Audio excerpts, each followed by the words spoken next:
ভগবানের প্রতি অনেক ভরসা আমার। হাজার দুঃখ কষ্টের মধ্যেও ভগবানের প্রতি আমার ভরসা কখনোই ওঠে না। আজও আছে, ভবিষ্যতেও থাকবে। তবে কিছু কিছু সময় জীবনে এমন কিছু দুঃখ নেমে আসে, জানি না সেটা কোন পাপের শাস্তি থেকে পাই। তখন হয়তো অনেক সময়তেই ধৈর্য হারিয়ে ফেলি, ভরসাও হারিয়ে ফেলি, কিন্তু নিজের মনকে বুঝিয়ে আবার আগের জায়গায় ফিরে যাই। সত্যি কথা বলতে আমার না ভয়েস ওভার দিতে ভীষণ কষ্ট হচ্ছে, কিন্তু ভিডিওগুলো যেহেতু আমি শ্যুট করেছি তাই আমি চাইছি পোস্ট করে দিই, এরপর হয়তো আর পোস্ট করতে পারবো না।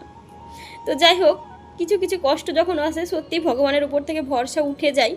তেমন একটা কষ্ট আমার জীবনে এসেছে, সেটা হঠাৎ করেই এসেছে বলতে পারো। কাল পর্যন্ত বেশ ভালো ছিলাম, অনেক মনের ভক্তি শ্রদ্ধা থেকে আমি আমার মহাদেবের পুজো করেছি শ্রাবণ মাসের প্রথম সোমবার। অনেক কিছু মনে মনে চেয়েও ছিলাম, কোনো টাকা পয়সা বাড়ি গাড়ি চাইনি, শুধু আমার ফ্যামিলির মানুষজনের সুস্থতা বজায় রাখার জন্যই কামনা করেছিলাম। কিন্তু বুঝতে পারিনি যে সুস্থতা তো দূরের কথা, আমার কোনো ফ্যামিলির সব থেকে আমার যে কাছের মানুষ, তার শরীরে এত বড় একটা অসুস্থ রোগ বাসা বাঁধিয়ে দেবে ভগবান।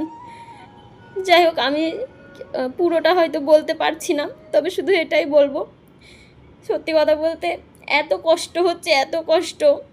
আর তোমরা হয়তো অনেকেই দেখেছো আমি রিলস পোস্ট করেছি কান্নাকাটিতে। আমি যেহেতু কান্নাকাটি করে ভিডিও খুব কম পোস্ট করি, যখন মন থেকে খুব কষ্ট পাই তখনই করি। এবার অনেকেই বলবে এতই যখন কষ্ট ভিডিও বানাও কেন? কি করব বলো, ভিডিও থেকেও তো 2-4 টাকা আসে, আমরা তো আর কোটিপতি নই যে 2-4 টাকা আসে সেটাও তো দুঃখের সময় বেশি টাকা পয়সার দরকার হয়। তো সেই টাকা পয়সার জন্যই ভিডিওটা করা, কারণ কন্টেন্ট না দিলে তো যে 2-4 পয়সা পাই সেটাও পাবো না। এক তো কষ্ট, তার উপরে হাতে টাকা না থাকলে কোনো অসুস্থ মানুষের চিকিৎসাই বা হবে কী করে? যাই হোক, তোমরা দেখেছো যে আমার মা কতটা অসুস্থ, বলেই দিলাম তোমাদের যে আমার মা কতটা অসুস্থ, আর এতটাই অসুস্থ যেটা আমি মুখে বলে আর বোঝাতে পারছি না।